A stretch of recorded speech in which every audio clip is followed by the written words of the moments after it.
Welcome everybody to today's 1 million by 1 million strategy roundtable. As you know, the 1 million by 1 million program aims to help 1 million entrepreneurs around the world reach $1 million in annual revenue and beyond.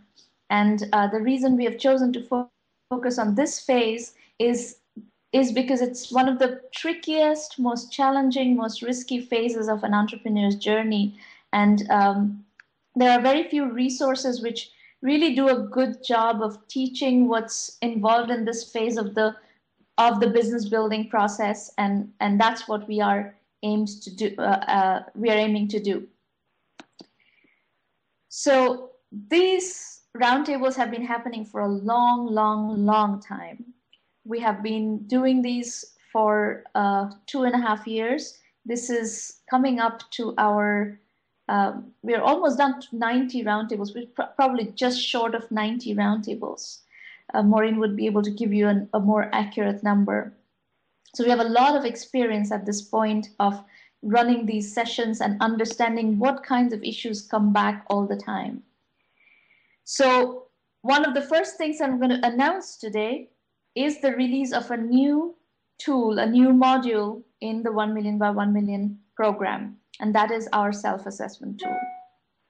Across these, 90-some sessions, actually 90-some sessions in the public roundtables, plus a bunch of private roundtables and lots of interactions with entrepreneurs, we have identified a set of issues that are continuously coming up in the early stage entrepreneurs.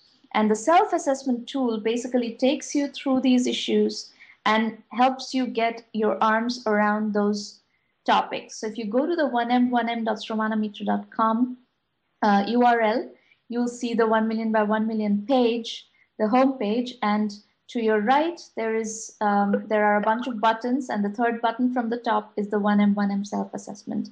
So this is new.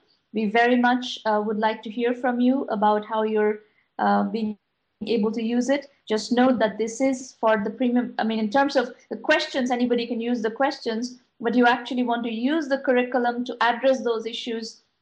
I would say that is only available to the premium members. And my guidance to you is, if you come to the roundtables having done these modules, having done the self-assessment and having absorbed the modules of the curriculum, we are going to have far more sophisticated discussions during these roundtables than we would if you haven't done your homework. So it's up to you. Of course, the public roundtables are all free. The premium program is a $1,000 annual membership fee. So first and foremost, actually today we have a very important news. I just gave it to you in the group chat. One of our companies, one of our 1 million by 1 million premium companies, Freshdesk, has just won the cloud category in the Microsoft Startup India Challenge. And this is a $40,000 grant, not equity, not debt. It's a grant. We've been working with Microsoft on this project for a few months now. And I'm absolutely delighted that Freshdesk has won this contest and has been chosen to receive this $40,000 grant. They're a great company. If you go to my blog today, sramanamitra.com, they're absolutely on the top of the page. You can read about them. It's a company based in Chennai. And we are very, very proud of the Freshdesk team. So bit of good news. If you go in the group chat, and if you haven't seen the little, I kind of cut and pasted my tweet from just a little while ago. If you want to retweet, if you're live tweeting this roundtable, a lot of people do a lot of live tweeting during this. Please feel free to live tweet what I just put in the group chat.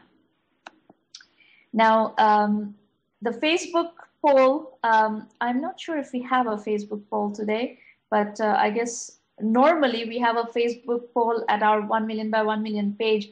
I knew that this morning I heard that the software we use for that, it's a software as a service, that was down. But in any case, whether it's right now or later, we will have a poll for you. So you can listen to the pitches today and then go and vote for your favorite company from today's session on our Facebook page, 1M by 1M.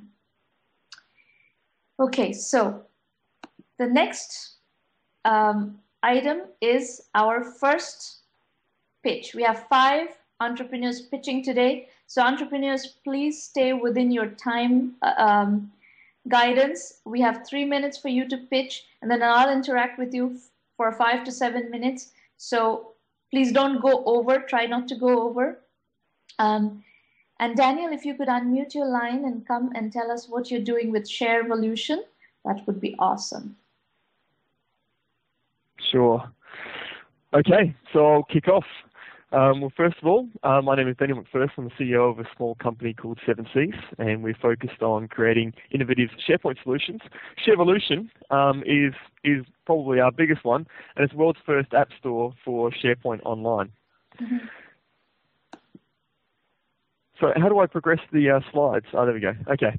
So SharePoint, it's a product that probably not a lot of people have heard about, but it's been an incredibly successful product for Microsoft. It started in 2001. It's fundamentally been an on-premise product, but in 2011 it's making a significant move over to the cloud. So one of the big challenges that Microsoft has is how can they translate the incredible success they've had with Microsoft SharePoint on-premise, how can they translate that through into the cloud? And that's really where we come in and where we can start to help them. So what they need to do is they need to create a brand new ecosystem. And it's an ecosystem which is very much in line with the sort of ecosystem that they've built with the on-premise version of SharePoint. And that is that they need to build around their strengths, which is their partners, their developer community, and they need to reach out to a brand new type of customer. Where in the past it was large enterprise customers that use SharePoint, in the future in the cloud it's going to be a much larger audience of small and medium-sized business. So the interface between those smaller customers and Microsoft needs to be an app store. They need to have some sort of store that sits in between and can help them scale out the relationship that they have with those customers. So there are 3 key things that our solution actually solves. The first one is finding solutions. At the moment, solutions are spread across the internet. They're very, very difficult to find. No one can track down the solution to the particular problem they have. Mm-hmm. And the slide after that one.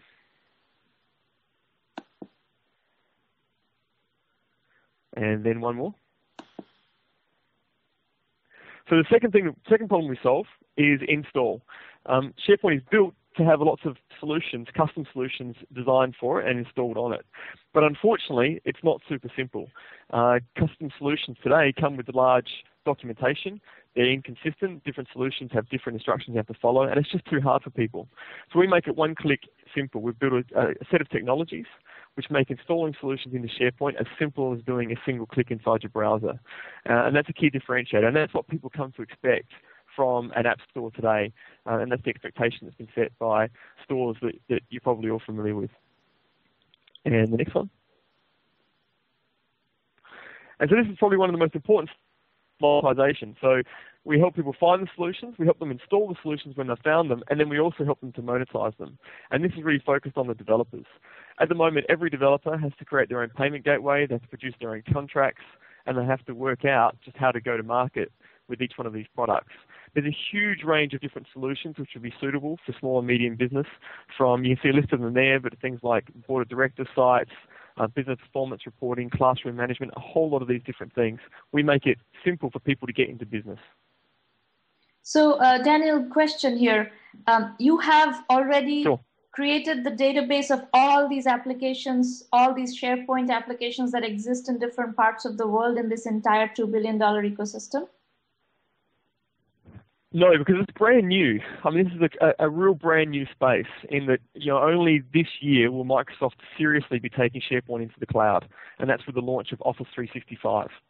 There are lots of solutions out there, but it's really in its infancy. So people have been creating small solutions, but they haven't really seen the market yet. Okay. So we've got 2 key business models.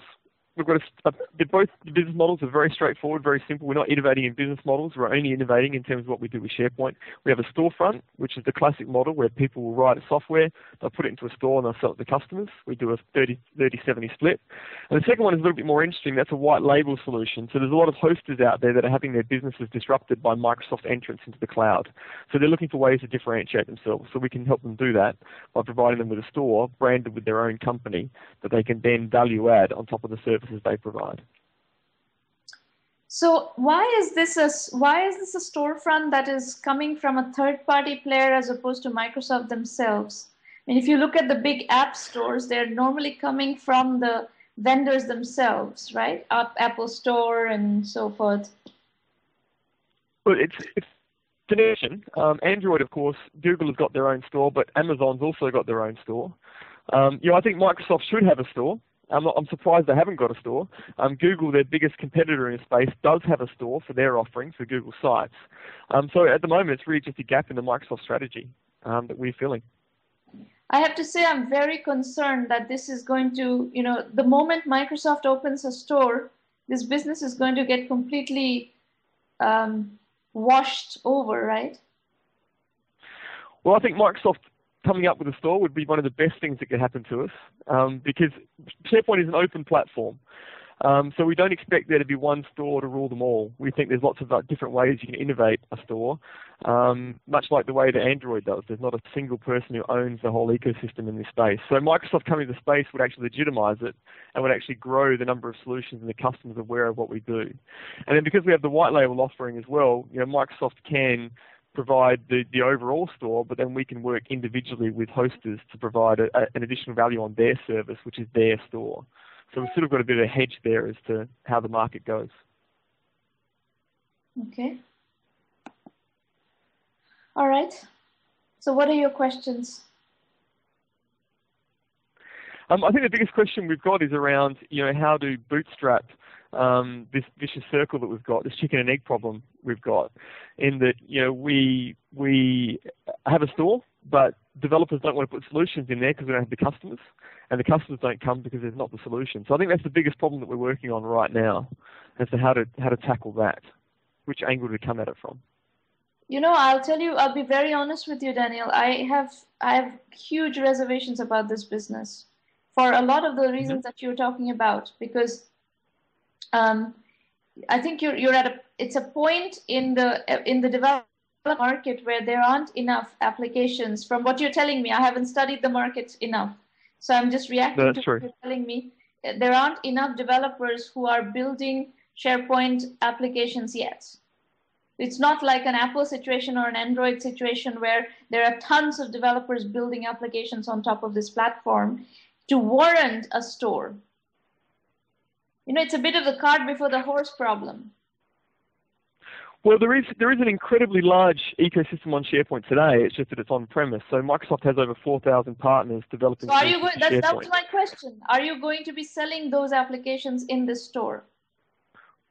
As they move onto the cloud, then absolutely. I mean, they will appreciate the cloud gives them a very lightweight way or a low friction way of getting their solutions into the hands of customers. If they do not have cloud solutions, are you going to still be selling those applications on your site or not? No, we're going to focus only on the cloud solutions. Which means that you don't have a market that is ready yet to buy. I totally agree. We're definitely ahead of the market. You're ahead of the market. Timing-wise, this is going to be very, very difficult to bootstrap. So tell me more about what else do you know? I mean, are you a SharePoint consulting firm? Is that what your current business is?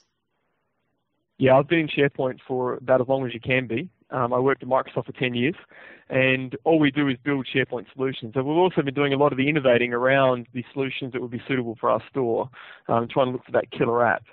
In which case, we know the SharePoint market. I would stay with whatever business you've been doing for a while. This business you're going to have to use a different business to bootstrap something like this. This, I think, is at least a year premature.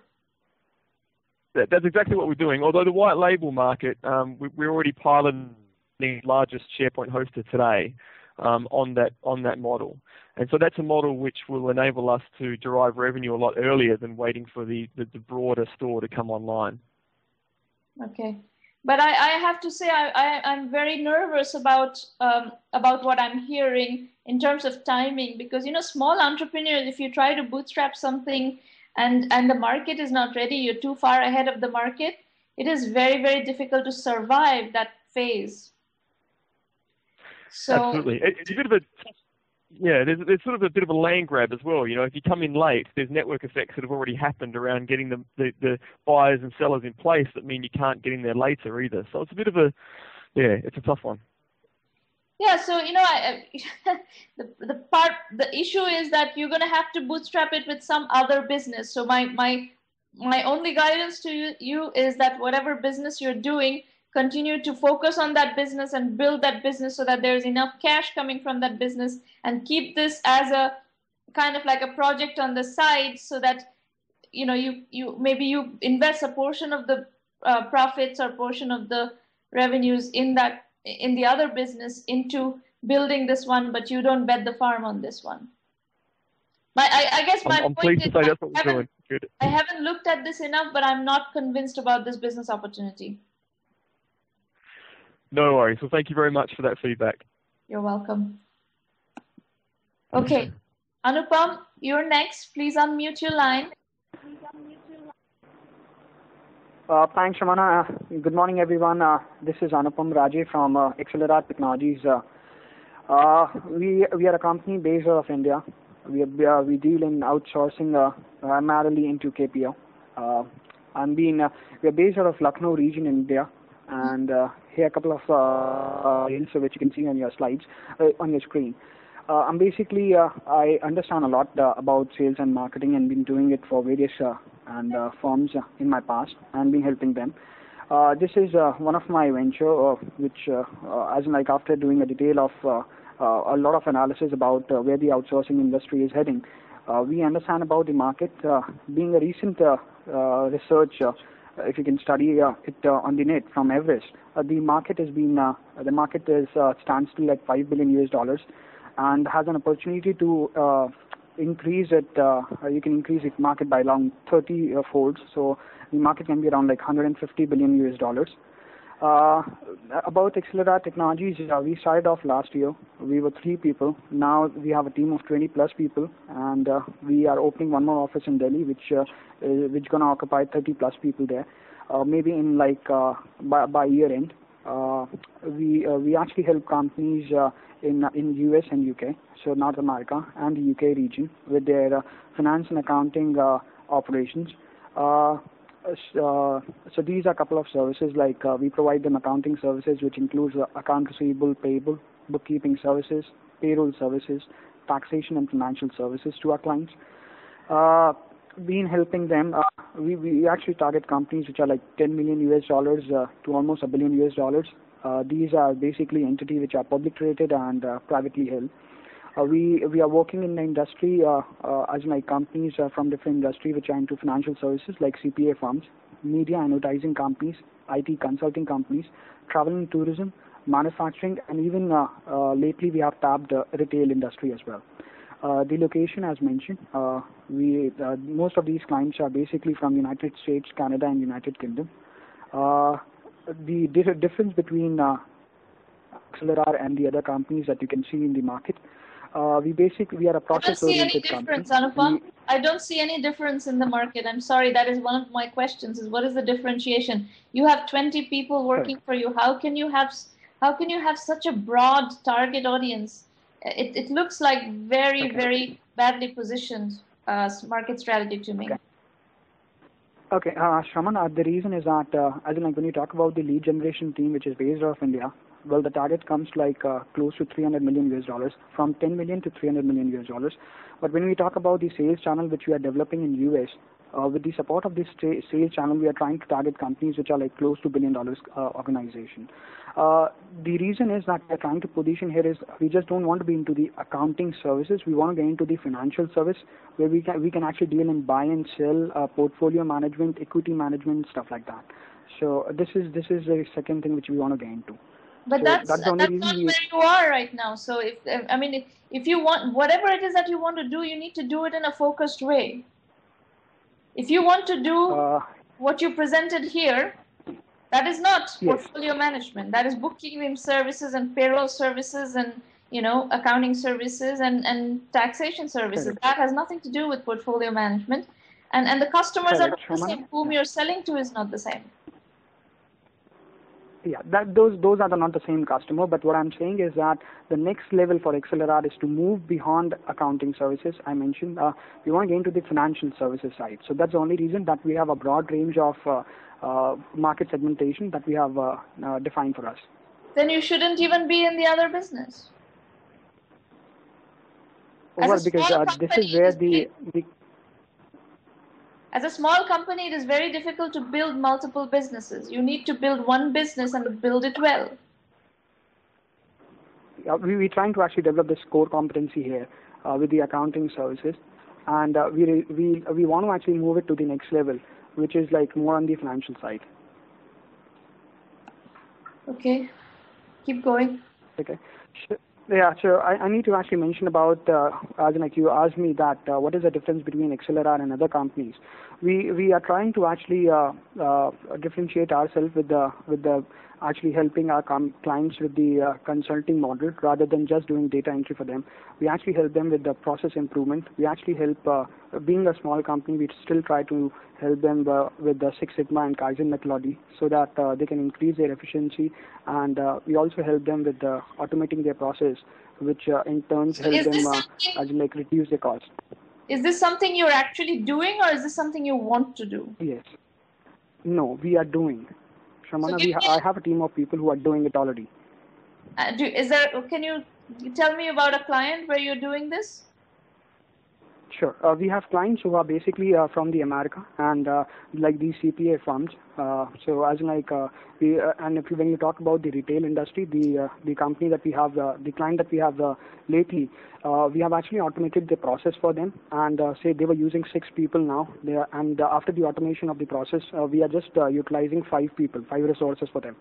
So this is what we've been doing. So what we do is basically we actually do we have a process in place where we actually understand the client requirement. The transition team goes to the client side, do a complete transition, balance the project, whereas in like we stabilize the complete project, and then when the project is as in like stable, then we try to actually find the gaps in the project, and we try to fill those gaps by implementing either like automating it or probably as in like in Sigma or Kaizen methodologies in it.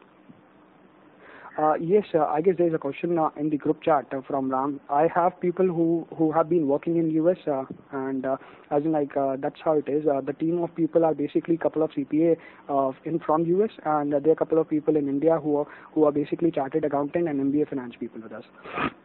Okay, let's go to your questions. We need to move forward. Well, this is Sramana, this is basically the as in like how we actually do the client acquisition process. So there's a process in place for the lead generation. Then it goes to the pre-sales team, the transition team, and then to the operations team. I guess this is something Maureen asked me to actually put in the slide. So this is how we do it. Okay. So I'm being pretty active on the social media sites like LinkedIn, Facebook, Namia, Squirrel, Squido. We are almost there. I can tell you one thing, the kind of customers you are looking for are not on LinkedIn. Correct. Well, I completely understand. Sramana, that's the only reason we are trying to actually get close to the client. And if you see the last question that is there on the slide, what more we can do to come close to the client? I am definitely trying to actually develop a sales channel in US. Also trying to actually come there in September so that I can attend one of the trade shows. We have a model where as like we are trying to actually advertise ourselves in a couple of journals, and we can associate with a couple of chapters over there so that people can recognize us. All of that is wastage of money. All of that is wastage of money. Advertising at this stage of the game, advertising only works if you can really invest in advertising. If you go like one little thing here and one little thing there, that kind of advertising is a complete, taking your money, putting it in the toilet and flushing it down. So please don't do it. By and large. So what is that you're going to suggest? By and large, trade shows don't work either. You have a positioning problem, in my opinion. You're trying to do two completely different businesses. You're saying you want to do one business, and then which is outsourced accounting services kind of business, and you're saying you want to do portfolio management. To me, this is a huge positioning error. right there. Shramana, we are not starting off with anything in financial service. That is the second service line. We are not focusing on the second service line. That is something we want to do in the future. Right now you're doing accounting services. You want to market accounting services. Is that correct? Perfect. Okay. Perfect. So I'm going to give you a piece of homework. Go look at a module, a chapter called True CFO in my Vision India 2020 book. What you're trying to do is mapped out in excruciating detail. Why don't you take that as a homework, go study that, and all the go-to-market strategy of exactly how to market and how to position, everything is kind of mapped out, including the delivery model. Take a look at that and come back. Delivery model in place. What I'm asking is, what more we can do in terms of reaching out to the customer. I have a lead generation team in place, sales channel there, who are actually helping us with clients. But to be honest, we want to actually build our own brand. You're asking me a question, which is, so what will I tell you? You're trying to reach more. There is some fundamental channel issues that you're going to have to address. And if you look at the True CFO, I'm not going to go over the whole True CFO strategy with you right now because I don't have the time to do it. That's why I'm asking you to do it. That question is answered there. In a nutshell, the strategy that I've used in True CFO is to go to market in the US through the accounting services firms. But you will see that segmentation is going to change. In my opinion, you will not be able to get the 10 million to $1 billion business category. You're going to have to go down. So there are tons of positioning issues that need to be tackled in your business strategy. The big gap, you're coming into a market which is extremely crowded. Outsourced financial accounting services from India is an extremely crowded market. So you're coming into this market in 2011, you have to have a strategy that is specific, that is in alignment with the 2011 strategy, not something that you would have done in 1999. Because the market was not as crowded at the time.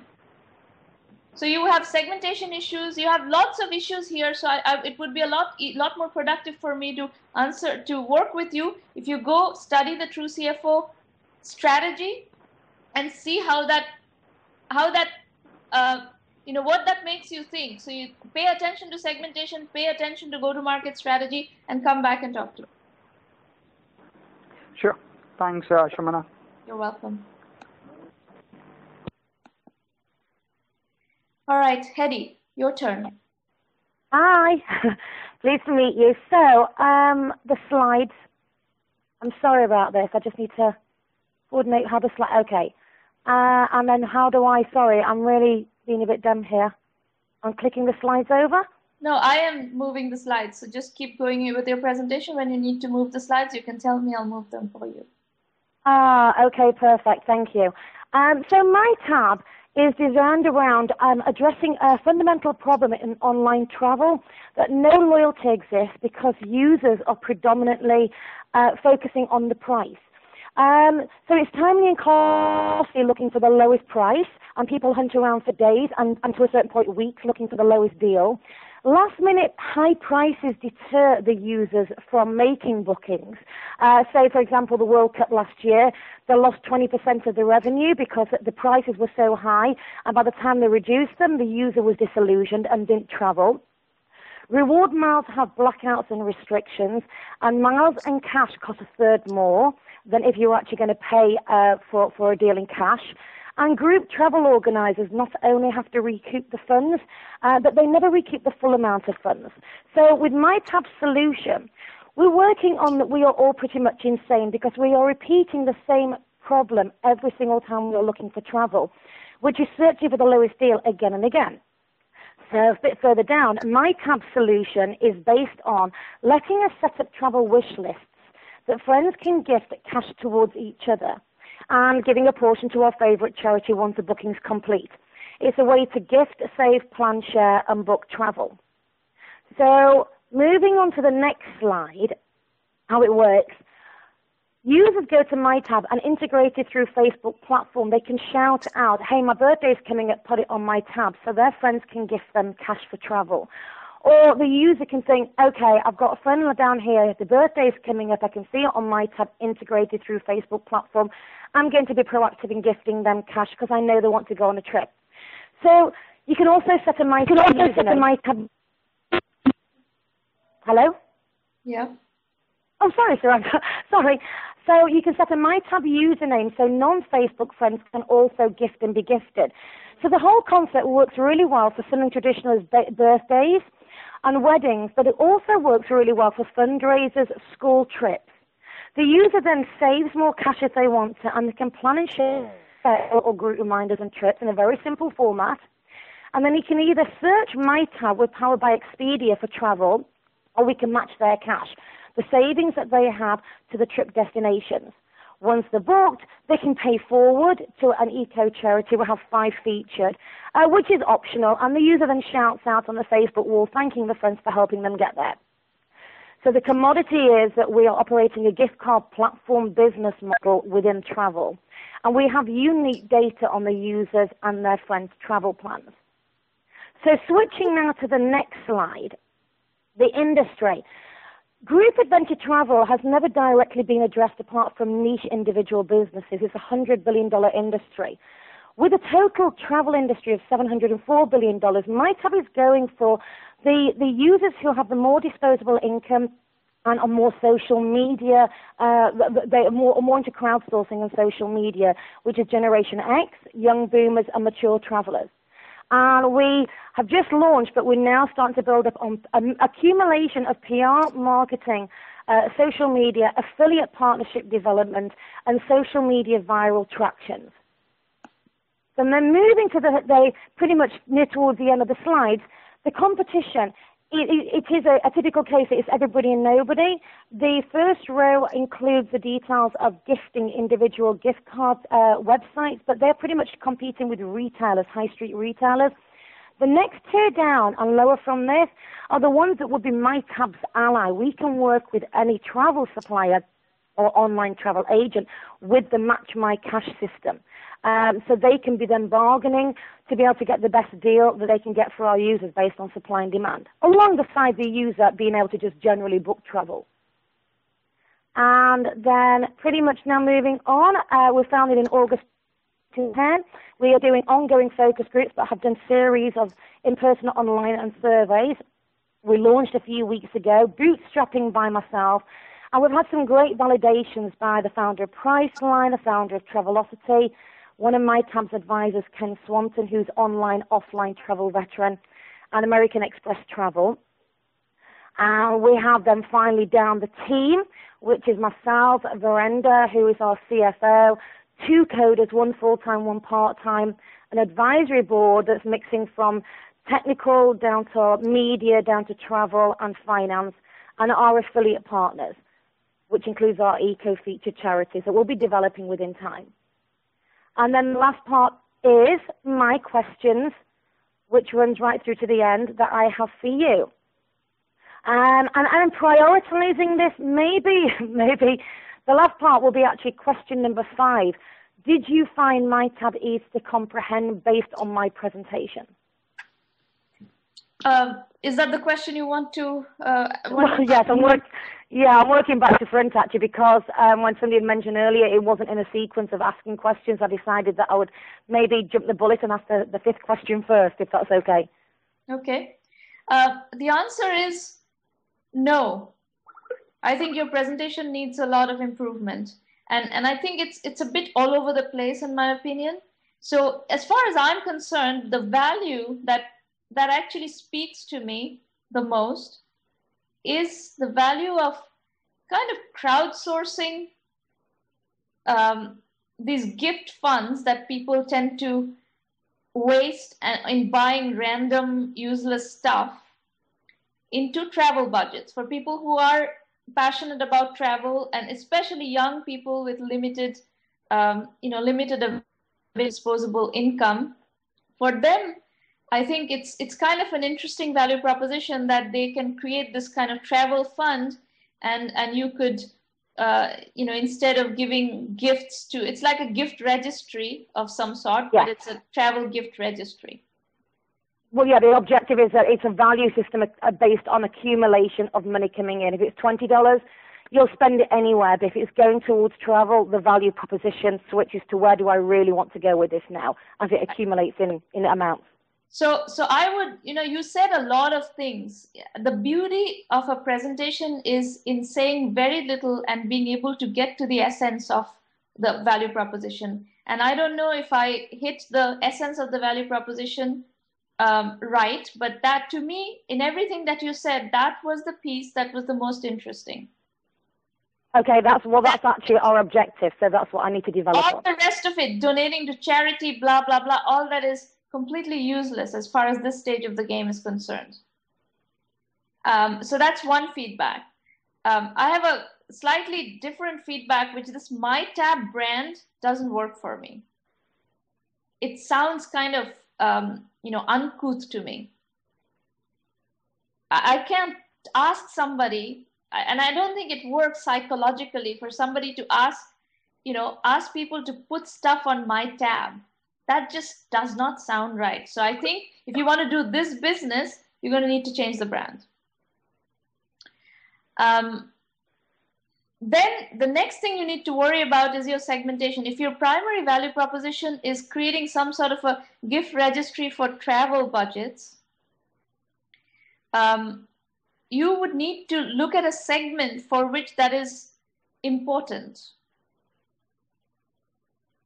And I'm not sure if the segment of people who have a lot of disposable income is not the segment that you're after. You're after a segment that doesn't have as much disposable income. So I would even go down to Generation Y as your primary segment, which in a way is good news, because that's the segment that uses this kind of this kind of social media technology the most. Does that make sense? It does, actually. The reason why we flipped it back up again to an older audience is that the user needs to be over 18 to be able to use My Tab based on the e-commerce element with PayPal. But the second point is that I've been seeing quite a few articles in the last 4 or 5 months, which were stating that the Generation Y and the baby boomers were using social media more. They have more time on their hands, and they are the larger viral marketers. But so we started not eliminating one audience, but focusing more towards the other. Hedy, you have to focus on who is the value proposition for. You need to validate this. By the way, I don't care about whom you validated with, what advisors you validated with. The 1 million by 1 million methodology is entirely focused on customer validation. So you need to go to the right segment and validate with the right customer segment.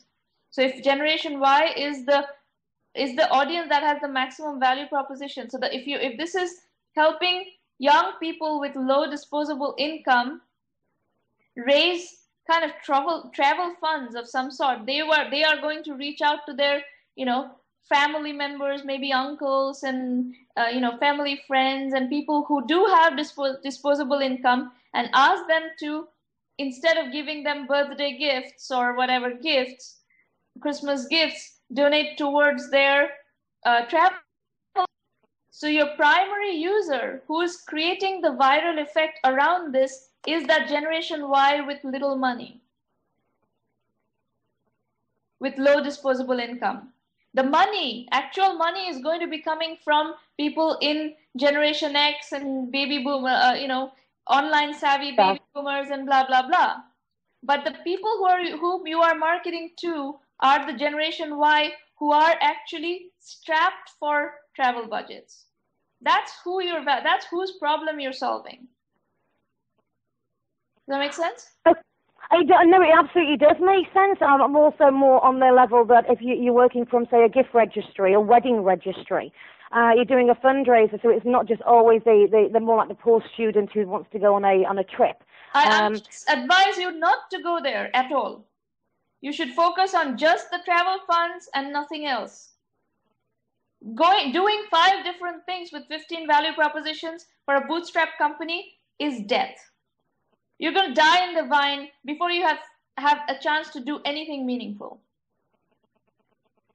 Okay, so you're saying not push it towards anything to do with any verticals. It's primarily Absolutely just push it. Not.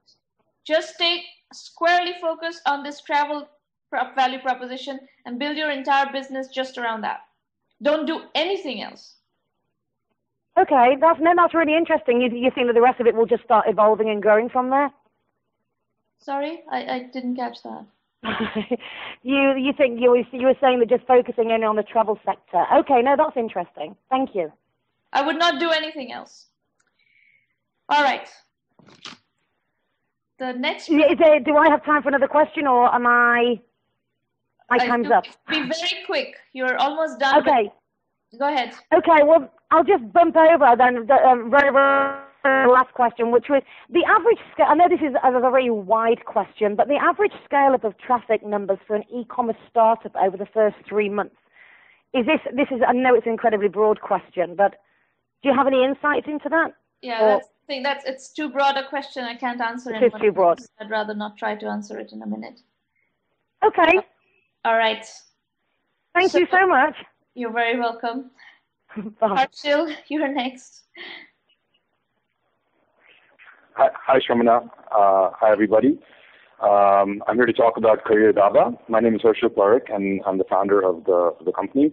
And I also have here with me my colleague Pradeep Kumar, who is leading our development. We're both currently based out of Bombay, actually out of the IIT Bombay campus. And Sramana, I have to warn you that it's been raining very heavily here, and we just lost our internet connection. So I'm kind of going blind here, and we'll have to coordinate, with the slide numbers and when I want you to move forward. So just keep that in mind. Okay, so let's go on to slide number 2. So the problem that Career Daba wants to solve is the problem of Indian students very early in their life, at the age of 15 or 16, and when they're in Standard 10, they're having to make very long-term career decisions regarding what they want to do, what line of field they want to go in, very early in their life. And they're making these decisions without the right information or proper guidance. And most of the time, these decisions are also made in contingent with their parents. And the parents are also, not very well informed about the kind of career options that are now available. The culture and the thinking is still fairly old school, in that it's still kind of engineering, medicine, or doctor. So for students, questions like which course should I choose, which college should I attend, these questions they really how to answer them, and so they end up making these decisions that have a long-term impact. They end up being unhappy, and they don't really get the value or the satisfaction that one should expect out of a good education. And some of the drawbacks that exist in India today, in terms of what is possible for them, is there's really no dedicated career centers in schools or colleges. Outside of the best colleges in India, your IITs and IIMs, there's no dedicated career centers that one can walk to and talk to a counselor about. The teachers and parents, as I said, are not really aware of the career options and are really just not in the right position to provide the right guidance. And in terms of alumni networks, they're mostly offline, they're inactive, or they're non-existent. So, the students don't really have a formal medium to connect with their alumni to get advice from them as well. So that is the major problem here for students in India. So our value proposition as Career Daba, we want to build a comprehensive and a collaborative online career center, a virtual career center for anybody to access in India from any part of the country. And this will be geared towards 16 to 25-year-old students. And we want to do this by creating affordable products and tools that they can use to be able to make a decision or help them make a decision. Instead of going to a career counselor expert offline in their city who's really not in the right frame of mind or the right incentives to give the student the right advice. We want to build it online so that he can access it any time and he can access the services for a pretty affordable price. So the three solutions or 3 products that we're thinking about building right now, or we are currently building right now. One is the Career Daba assessment. Now these assessments will be for students in 10th and 12th grades, and the idea of these assessments will be to help them narrow down a local career choices and job profiles that might be the best fit for them based on their values and interests. and we're currently building the assessment. And the goal is to have a freemium model on these assessments with a one-time fee of 350 to 500 rupees for a premium version that involves a phone call with a one-to-one phone call with the expert, creative expert, and a report as well.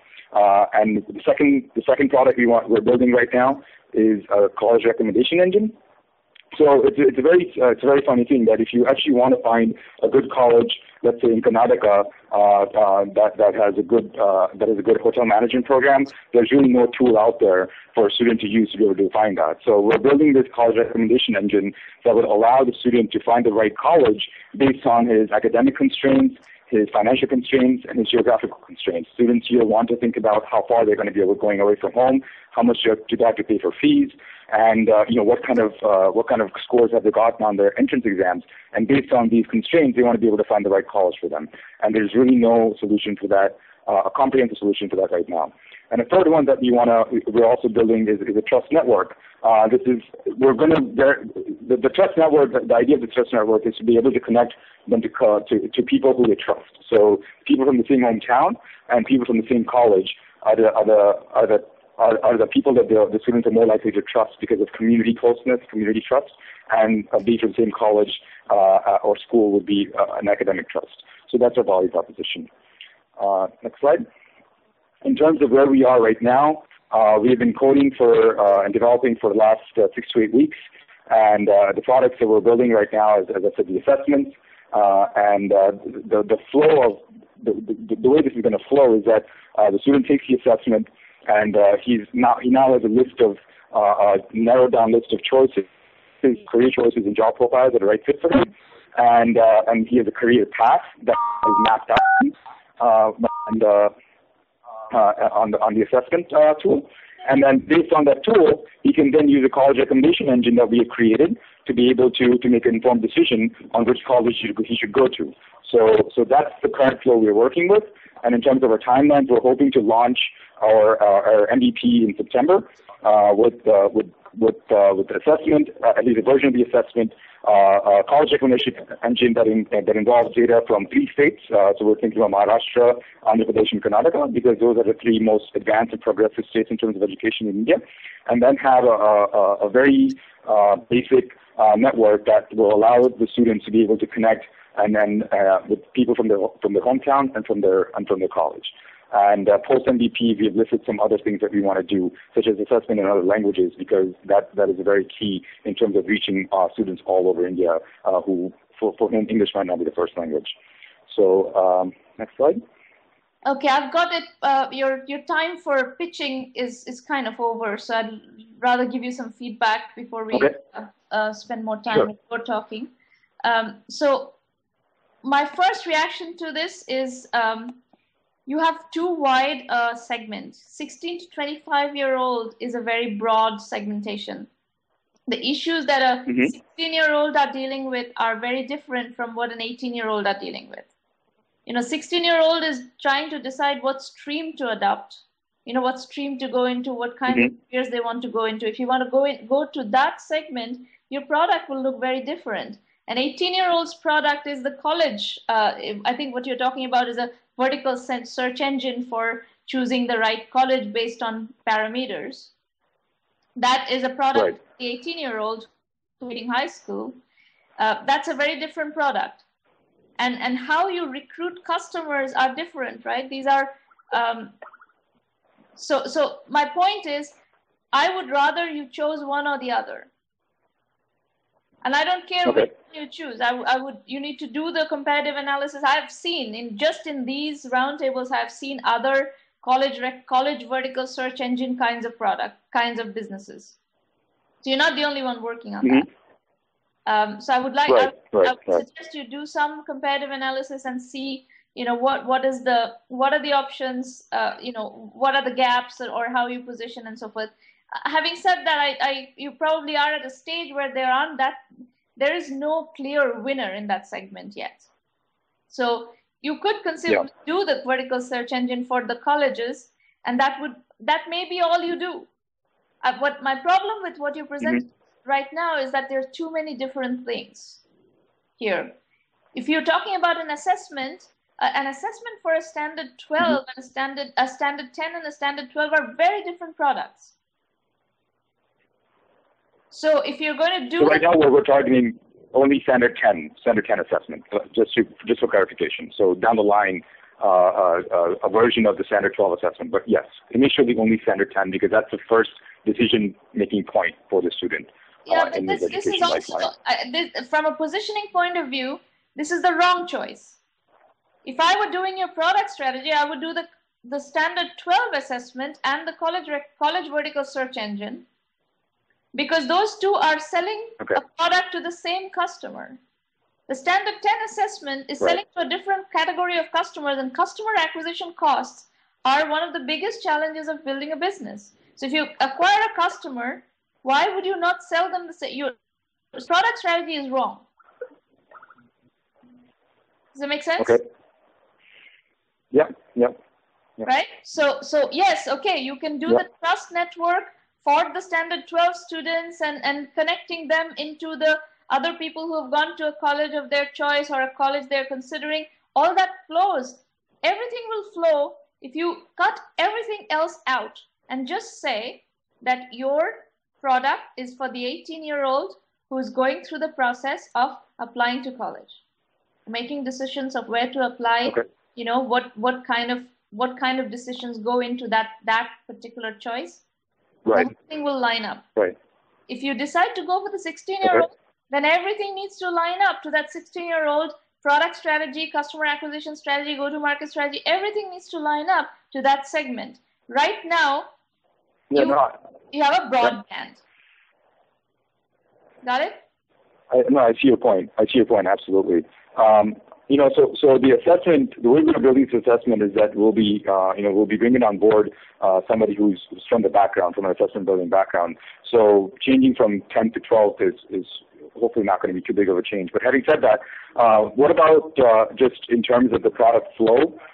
Two of the biggest difficulties I've had so far in terms of building product out and hitting our milestone of getting our MVP out in September is technical mentorship, technical advisory, because we're using the Python Django framework, which is not really well known in India. So looking for an advisor there is a bit of a difficulty here. And the second one is just in terms of... If you're looking for a technical advisor, find somebody on LinkedIn. Yeah, I mean, I'm trying. I mean, that was I've been, hopefully it's not an impossibility. It's just that's one of the difficulties. What I wanted to ask you, Sramana, was in terms of for the development for the next 6 months, in terms of building our MVP out, would an incubator here a good idea to approach at this stage, or should we continue building our product and then, you know, maybe 3 or 4 months down the line apply for an incubator to get us more mentorship in terms of getting our go-to-market strategy right and getting our user acquisition on the site? See, you're asking me a question that I can't possibly answer in any other way than asking you to join 1 million by 1 million premium. Because that's what you do. So, but let me ask you this: is this the right stage to join 1 million by 1 million, or is it too early to join 1 million by 1 million? Let me ask you this, because we're completely bootstrapped, right? All these kinds of errors will get sorted out in 1 million by 1 million. If you follow 1 million by 1 million, all these time that you waste in going this way and that way and you know, going into an alley when you should stay on the main road, all this is going to get, you know, basically eliminated. Right. But what about in something in-house in India that we can maybe tap into in Bombay, that we can look into potentially? And I know 1 million has other partnerships as well. You know, you've tied up with a variety of different incubator programs around the world. So if something that you recommend or something that we could... If you follow the methodology that we practice, to be perfectly honest with you, none of the incubators have any methodology. They're very ad hoc. 1 million by 1 million has a methodology. So if your goal is to go to an incubator and get to funding, the chances of that is much higher if you follow the 1 million by 1 million methodology, because we have the downstream funding and everything kind of worked out. We have the relationships. Even if you want to get funded by angels, we can connect you to Mumbai Angels, but at this point, unless you do the groundwork and the homework, you're not going to get funded by anybody because there's still work to do before you get funded. Right. So, so the homework is being done. I run out of time for that, but in the validation side, you'll see the kind of assessments we're doing with the students. And of course, now that, I'd like to kind of just say that by saying that now I'll focus on only doing assessments for potentially the 12th standard students only. We're talking to school administrators, we're talking to tutors, and so we're doing weekly assessments right now to get feedback on the need and the kind of products that they'll use, whether they have the paying capacity for it, et cetera, et cetera. So that's on the way. That's being done as we speak, kind of. Okay. All right. I'm going to have to move on to the next presenter, but I think I've given you a set of action items that you can immediately execute on, and I think it will help you a lot to really position the product and figuring out the rest of the pieces based on that particular segmentation change. Just 10 seconds in action items in terms, can you just regurgitate the action items for me and really briefly?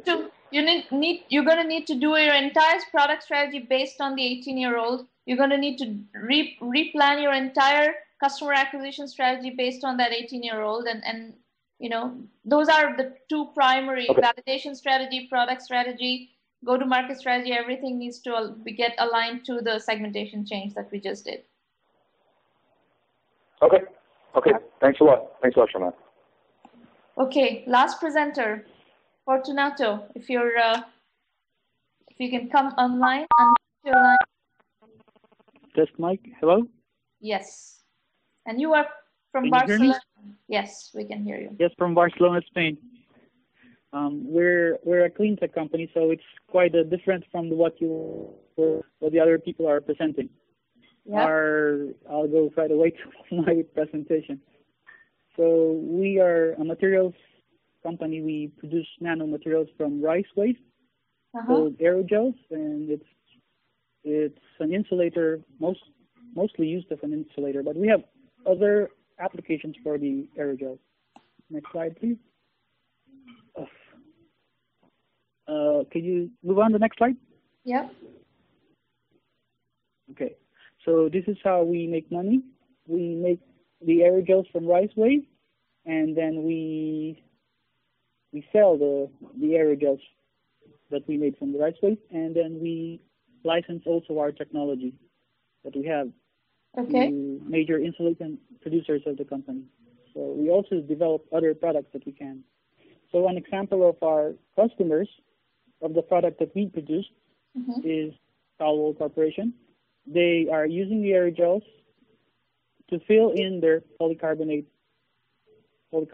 walls. So by filling it with aerogels, the walls become insulators. It allows light to pass through, but prevents heat and cold to pass through. So here's the next slide, please. Can you, before you move on to the next slide, so Caldwell Corporation is one of your customers, yes? Well, we are supposed to supply them, but we're working on the factory to supply them the aerogels that they need. So they're buying from somewhere else right now. Okay. So do you have any customers for this? We do have orders right now, but we cannot supply them the aerogels because we don't have enough facilities to produce the material. So here's a definition or a description of our. It is translucent. It allows light to pass through, and it is an insulator for a mere thickness of 1 centimeter. So it's the same aerogels. It's not the same, but similar to the aerogels used by NASA for the astronaut suits, for the space shuttle. So that's where we're into. Next slide, please. So this is how we want to get into the bigger market, because we are now in talks with JSP. It's a Japanese company who is producing polystyrene. So as we know, right nowadays, polystyrene, styrofoams are really negative. People don't like to use them because they're not biodegradable and they're polluting the planet.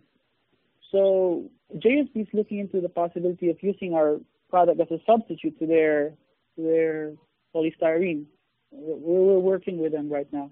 But another problem is that polystyrene and styrofoam are flammable. So during an earthquake in Japan, it could cause a major damage. Moreover, here in Europe, with the increase in the demand for greener buildings, we're trying to address the demand for insulation. So if you use a normal insulation material, it will be very, very thick. So you will be compromising the living space of the people living in the building. So the solution is to use a very efficient insulation material that is thin enough that will not affect the lifestyle of the people living in it without doing too much modification of the existing building. So we're working with the nanotechnology platform here in Barcelona with a Danish company, Gabriel, who is very much interested in doing a partnership with us, and we're waiting for the agreement on how we're still negotiating on how we will give the sharing of the patent rights. What is Gabriel's business? So Gabriel is in the business of textiles. So since textiles nowadays is very much limited because China is supplying all the textile needs of Europe, so they're trying to get into other markets like flexible insulation.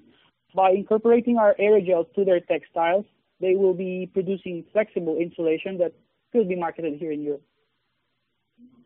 I see. So you're talking about like making curtains with your nanomaterials? Is that what you're saying?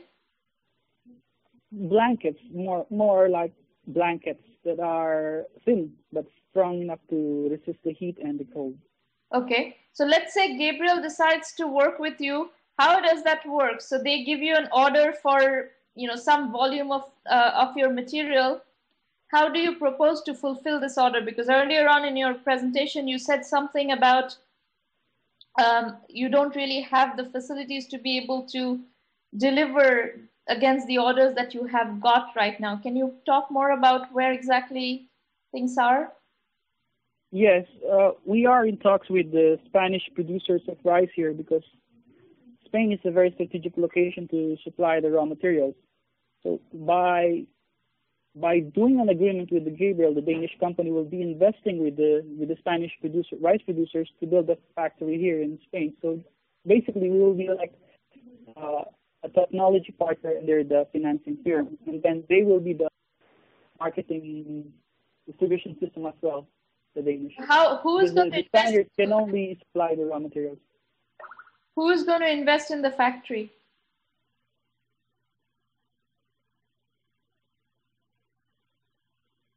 Hello?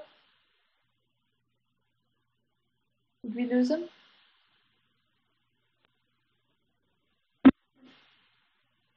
Are you there? Uh-oh. Okay, looks like he dropped off.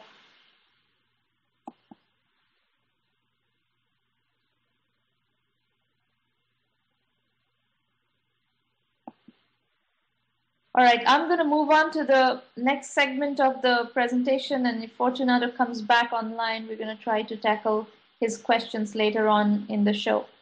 So meanwhile, let me point you to the resources that you have access to. And some of these... 1 second, sorry about that. I think his phone call dropped because of me. Do you want me to connect him back, or just do you want to answer his questions? If you can connect him back, that's fine. Because it's going to like call into the phone and we'll hear all those messages. So then don't. Okay. Then don't. So Fortunato, I think in terms of where we go next, I don't have access to your questions.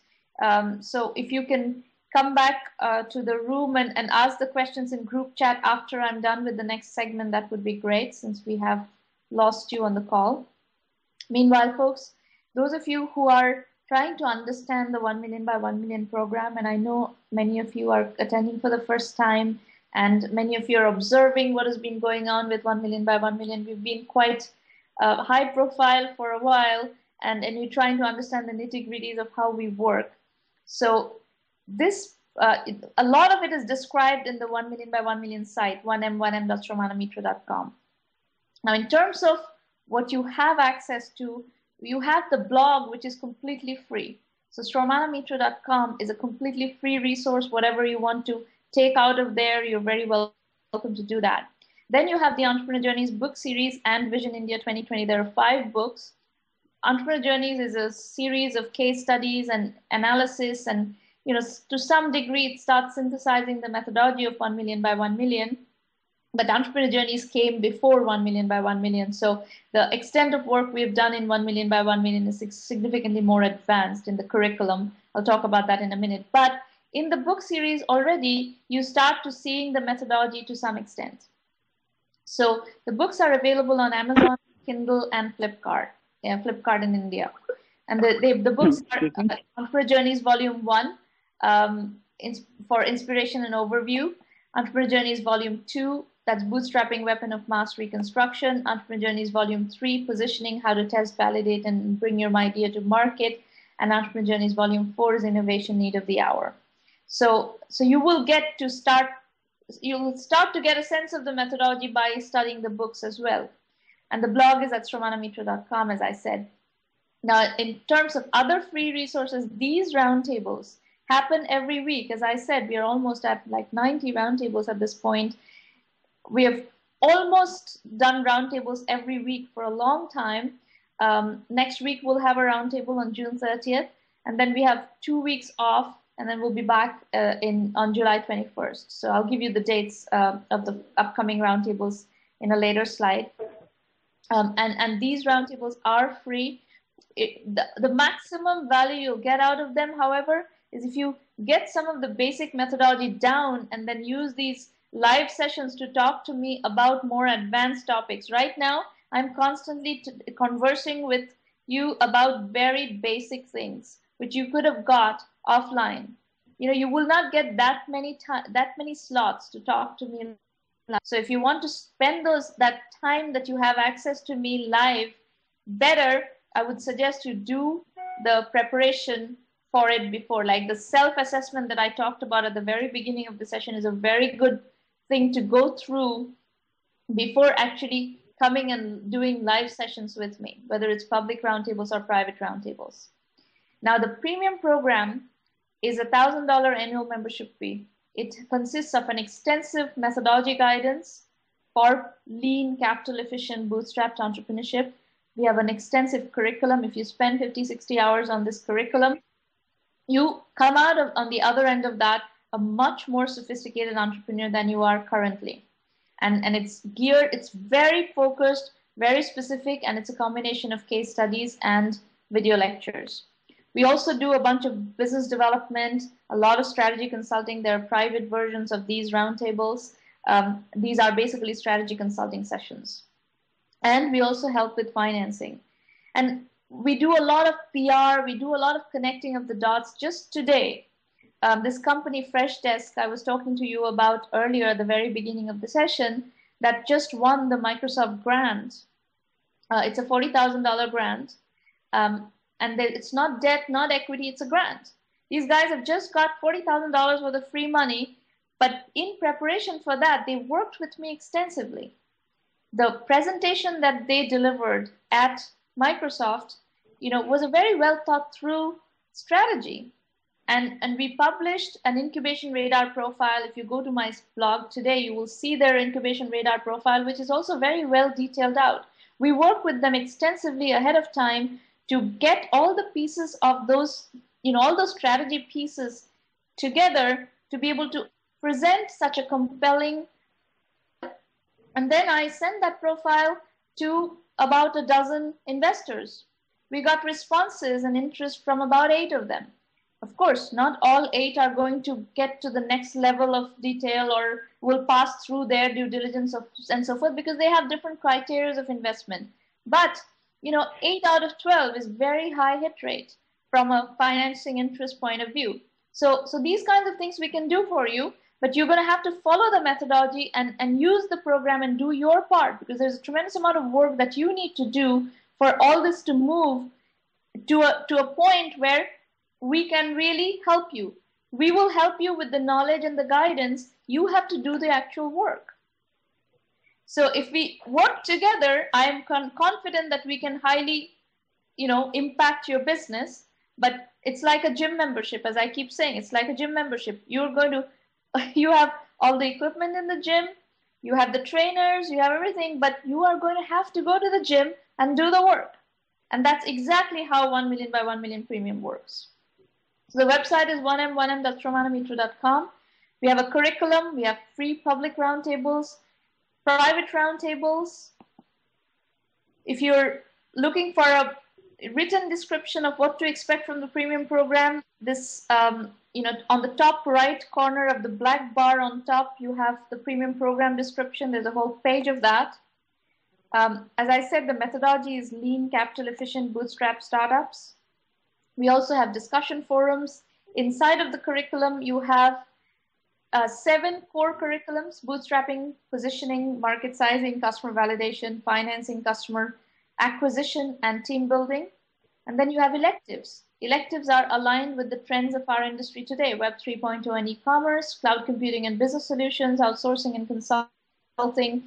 Vision India 2020, by the way, is a module in the elective as well. And today I asked Anupam to look at Vision India 2020, one of the chapters of it, which is the True CFO project. I'll tell you a bit more about Vision India 2020 slightly later. But that is a set of projects that are flushed out in great detail. So if you follow those projects and kind of execute using the guidance in those projects, I will be able to add a lot of value because I've done a lot of research on each of those projects already. Mobile and social apps, healthcare IT, online education, all these are pieces that are elective modules. And then there are other modules that are coming, like clean tech, which we haven't done yet. The case studies, we have several hundred successful entrepreneurs who are actually teaching this program with me. What I've done is I've sat down over the last 6 years with several hundred successful entrepreneurs and extracted their lessons and their journeys and their methodologies. And what I've done in the curriculum is synthesized all of that so that you can kind of stand on the shoulders of this large body of entrepreneurs and learn from them. And I've synthesized all this learning in video lectures, but you also have the case studies right there. We do a lot of business development. This is a press release or a media write-up about a deal that we did between 1 million by 1 million persistent systems and a couple of our 1 million by 1 million entrepreneurs are using the persistence channel to connect with some very large customers. That includes Intel, that includes Intuit. These are very large enterprise customers, and Persistent is helping them get to these customers. And we are helping them get to these customers. So, the reach that we have in the media, we have a lot of access to analysts, to journalists. I write on all sorts of syndicated columns where we give our entrepreneurs visibility. So it's a very, very powerful program, and we strongly encourage you to work with us. Now, incubators, we do work with incubators, and we consider ourselves a completely supplemental program to incubators. What you're going to see is that for the incubators that we have partnerships with, they do certain things very well. We do certain things very well. If you are looking for on-the-ground support, whether it's community support, whether it's real estate, a lot of these incubators are offering subsidized real estate. If you're looking for, local support, that is something incubators do very well. If you want to work with other entrepreneurs in an environment where a bunch of people are working together, some of the incubators offer that very well. You may be able to access local contacts, local networks. The incubators do that very well. When it comes to methodology, when it comes to curriculum, nobody does that better than us, which is the reason why we are partnering with so many incubators right now. They understand and they recognize, many of them do, that we have one of the best curriculums and methodology for teaching early stage entrepreneurship today. That is the basis of the partnership. So if you're an incubator in the room, I know Gustavo is in the room and there potentially others, we are getting a lot of requests and a lot of interest from incubators in partnering with us so that they use the pieces that we do well. And what do we do well? We do business development well. We do financing introductions well. We have deep contacts into Silicon Valley. Our curriculum is great. Our case studies are great. And we have great reach into the media. That's what we do very well. we have any kind of physical presence. We do not have local presence. So we will never have any physical presence. We will not have, local physical incubators. So this is why the combination is very powerful. We bring in certain level of virtual resources which give you lots of scalability as an incubator, and we can pass on all the people who are looking for physical incubation resources, real estate, local support, community of a community of entrepreneurs to work together with. All that we want to leverage your resources and your infrastructure. That's roughly what what the incubator partnerships consist of. Now, upcoming roundtables, we have one on June 30th. That's next week. That's the last June roundtable. Then we have roundtables on July 21st, July 28th, August 4th, August 11th, and August 25th. So these are the 6 upcoming roundtables for the summer.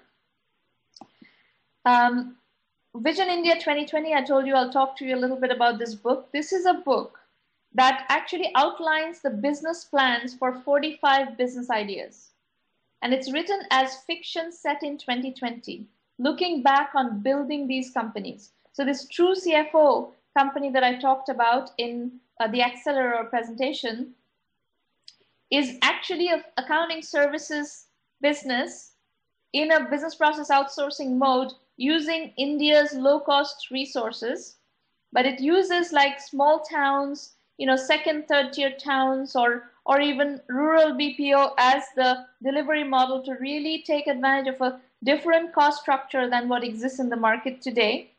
And on the market size, it goes to the level of customers that are more in the small SME segment as opposed to the billion-dollar companies. The billion-dollar companies today are going to be difficult for a new financial services BPO or accounting services BPO to crack into, because there's so much competition, so many existing players.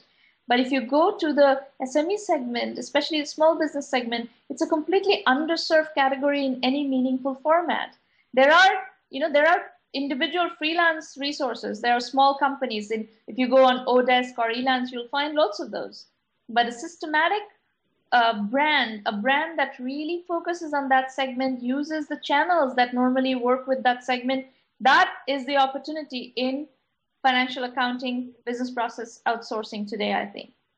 And that business is completely mapped out in Vision India 2020. And there are 45 businesses like that. So if you're looking for an idea to, sink your teeth into, especially one that leverages India, that could be, so this book would be a very good reference point, reference material for you. Okay, so I am going to open up the public chat, and I'm not sure if Fortunato was able to come back online. If you are, Fortunato, I'm back. You're there. Okay. I'm back. Why don't we go back to your presentation, and let's go look at what you were trying to talk about. And yeah, I was explaining about the competitive advantages of our product.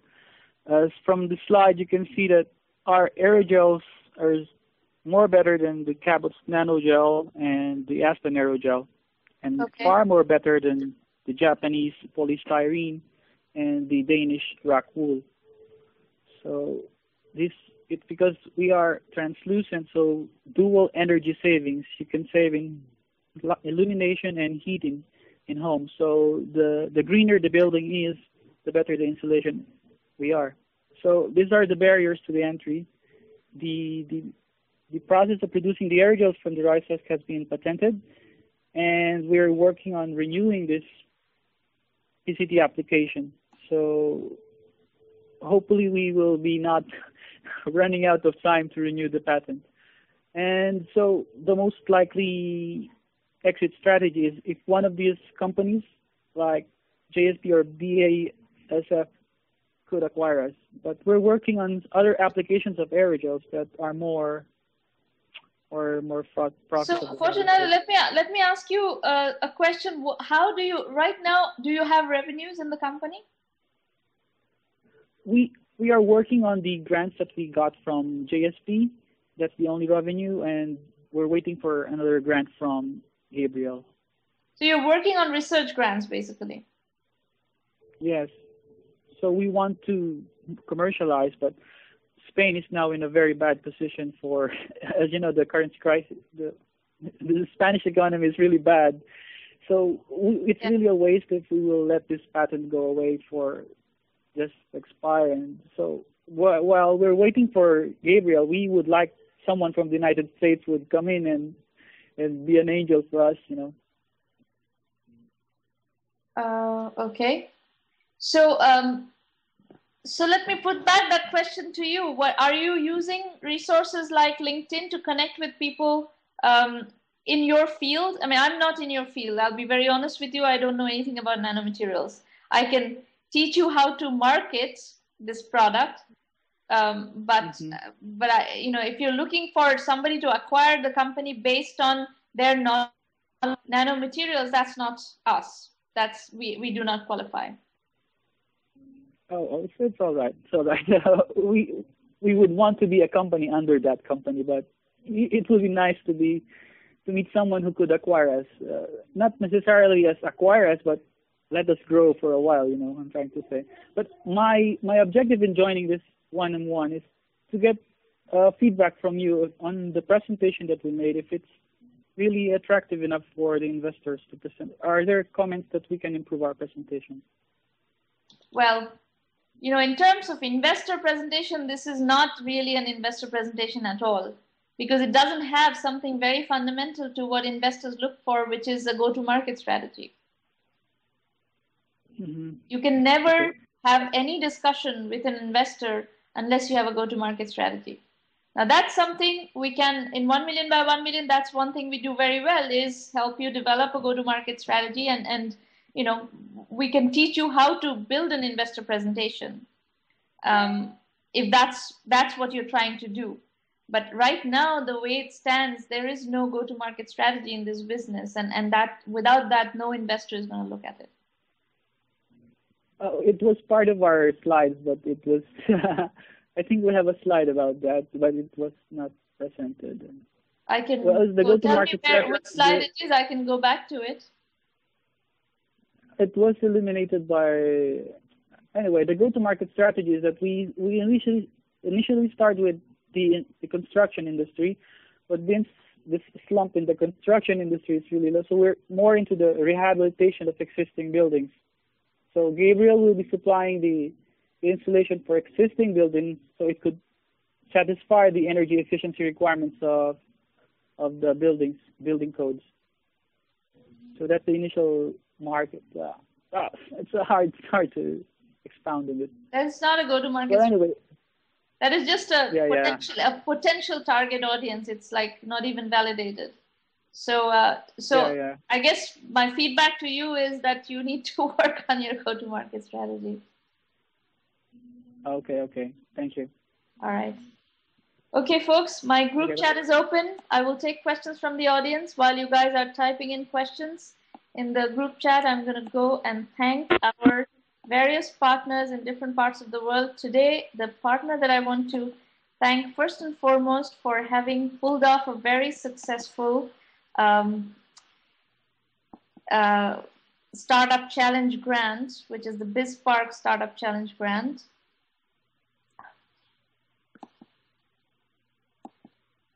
Is Microsoft.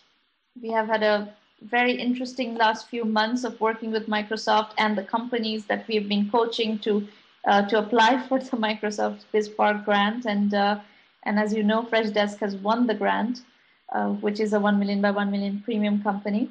So thank you, Microsoft, and congratulations, Microsoft, for pulling off a very interesting program in India. Read Write Web has been a solid media partner of ours for a long time. We also work with the MIT Club of Northern California and Association of MIT Alumni in California. Both of those are parts of my alumni association. Startup America Partnership is a new organization, nonprofit, that we've just started to work with. Startup America is trying to help jumpstart entrepreneurship in a bigger way in America and help accelerate the American recovery. We also work with Indian Angel Network, various chapters of TIE from Chennai, Mumbai, Chicago, Austin, Boston, variety of them. Persistent Systems is a software company that is a outsourcing software company that is a partner of ours. Mad Incubator is an incubator in Malaysia, and we have a variety of other partners that are not on these slides. Now, I'm going to say a few things also about the 1 million by 1 million affiliate program, since I know some of you are considering becoming affiliates of ours. So we have a very well-defined affiliate program whereby if you decide to promote 1 million by 1 million through your online channels and you are an affiliate, you sign up to become a 1 million by 1 million affiliate partner, you get 10% as affiliate commission.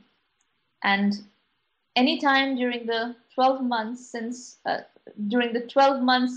from when you send the customer our way, if the customer buys the subscription, you get that compensation. So we very much are looking for good affiliate partners. We have some really interesting ones who are doing a great job.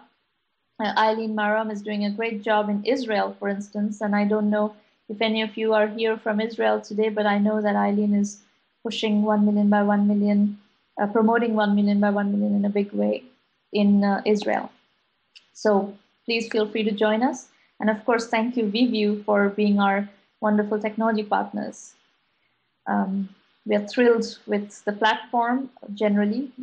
It works without glitches. Sometimes we have some glitches, but VView has been a very, very interesting platform for us to work with.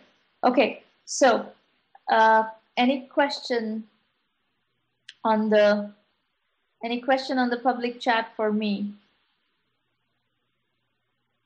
I see that. Sorry, this is Hedy from my tab. I have a very quick question. This is actually my questions that I had on the original Q&A at the end. What percentage of women do you actually have presenting to you? Just curious. We have plenty of women who have come through this program. I haven't really tracked the statistics, but we have very often women entrepreneurs presenting here. Okay. Great. I was just told that there's like more of a minority, but from what I've been seeing is that there's quite a lot of women entrepreneurs. So I was just curious to find out how many came forward through to you on a regular basis. Women in our network. There are lots of women in our network. But I mean, thank you. Your question is fair in that in high tech, particularly, there is a much larger number of male entrepreneurs than female entrepreneurs. So yes, that is true, and you know. But we are here to support male and female entrepreneurs, so feel free to take advantage of the program.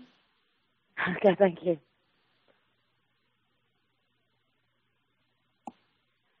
Okay, we are pretty much at the end of the session. And if I don't see any more questions on the group chat, then I would say I would probably wrap up the room in 3 minutes. Mika says, how would you instruct a small business to properly prepare when they're trying to expand the business to a larger market? You have to go segment by segment, Mika. You know, it's a larger market is a very nebulous concept. Typically, we emphasize very heavily on segmentation. You have to go segment by segment.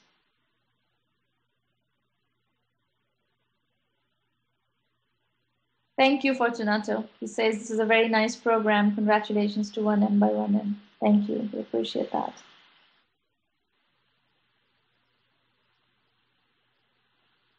Any other questions?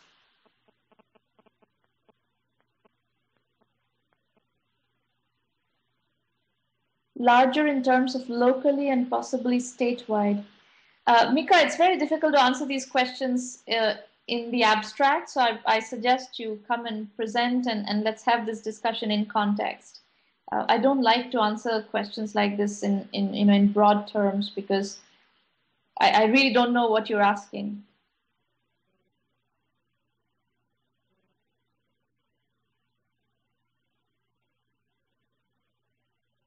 We have 1 more minute.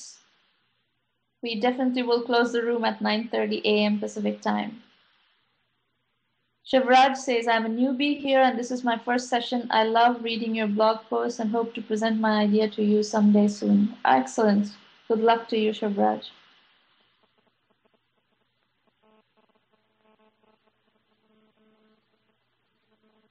Any other questions, comments?